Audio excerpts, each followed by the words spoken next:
Assalamualaikum warahmatullahi wabarakatuh.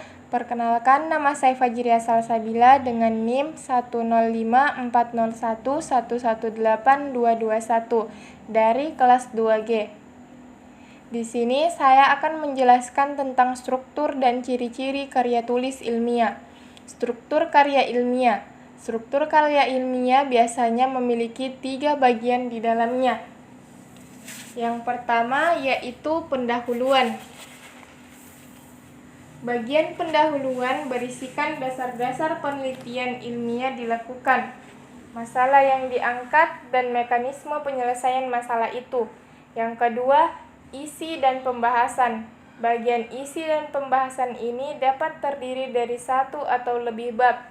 Jumlah bab pada bagian ini bergantung seberapa banyak pembedahan dan pembahasan dari bahan penelitian. Yang ketiga, kesimpulan. Bagian simpulan berisikan simpulan dari hasil analisis pada bagian isi dan pembahasan. Simpulan yang disampaikan pada bagian ini berupa penjelasan singkat dan padat mengenai hasil analisis. Biasanya, bagian ini hanya terdiri atas 1 bab. Ciri-ciri karya tulis ilmiah. Hal yang harus dipahami mengenai karya ilmiah ialah ciri-cirinya. Yang pertama, reproduktif.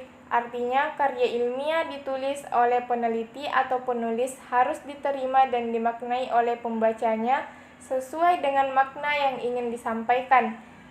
Pembaca harus dapat langsung memahami konten dari karya ilmiah.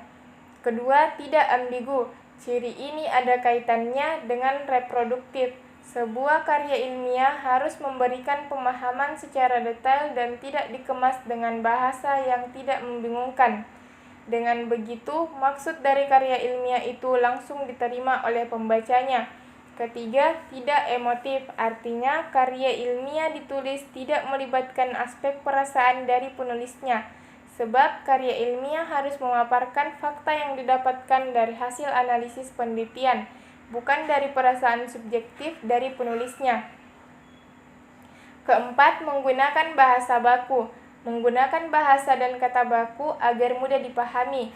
Penggunaan bahasa baku itu meliputi setiap aspek penulisannya, mulai dari penulisan sumber, teori, hingga penulisan simpulan.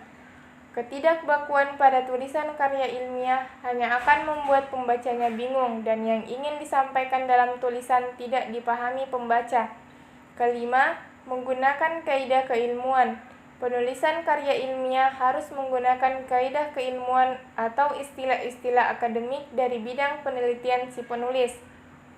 Hal itu bertujuan untuk menunjukkan bahwa penelitian atau penulisannya memiliki kapabilitas pada bidang kajian yang dibahas dalam karya ilmiah.